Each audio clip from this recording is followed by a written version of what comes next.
And the fourth quarter is when many restaurants and others in hospitality make the lion's share of their money for the year, and yet they're shut down. Now, this Fulton Market Group, I will just tell you, I never appreciate hearing that somebody is demanding a meeting with the mayor for the very first time through the media. I think if you're serious and you have something you want to bring to my attention, you actually just contact me, and you don't do it through the media. So I'll find out the particulars of that, and we'll deal with it in the normal course. Last two this time. Do you see indoor dining increasing at all in the next months ahead? I think that's hard to say. I think that's hard to say in the next month, because as you saw from the data that Dr. already shared, while we were going down, we're seeing a slight dip up. We've got to understand better whether we're having this Thanksgiving bump or not. Look, I'm anxious as anybody to get our restaurants back open. I truly am.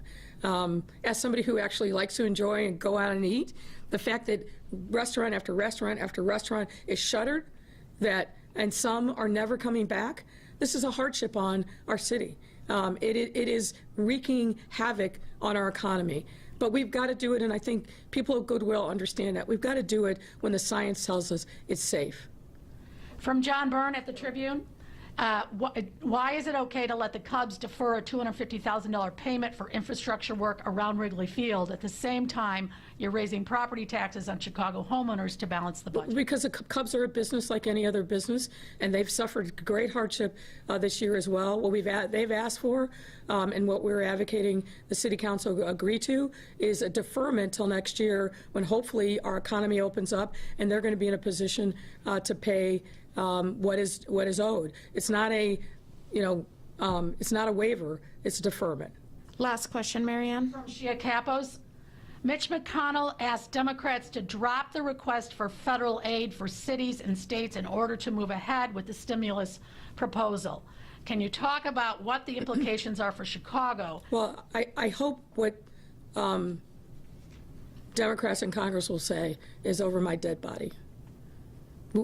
We are hurting, not just Chicago. Every single town and municipality in this country is hurting. Blue, red, purple. Independent mayors, Republican mayors, Democratic mayors. You see the challenges that we face in filling a $1.2 billion budget deficit, 65% of which is directly related to COVID impact. Over $800 million loss of revenue just in 2020, 100% of which was COVID related. I don't get Mitch McConnell. I never have and probably never will.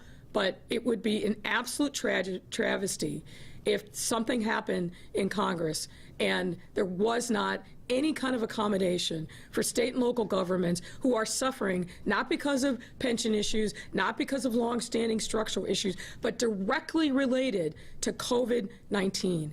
I don't know what goes on in that man's mind that he doesn't understand and get it. He lives in a state, Kentucky, that has significant challenges, I'm familiar with mayors in that state. I know what they are suffering. And to basically turn your back on state and local governments at a time when we are hemorrhaging, when we are looking at severe service cuts, putting people out on the street and unemployment, cutting back on services that are actually could be a stimulus to the economy, that is unbelievably short-sighted. And I hope that the Democrats will hold firm.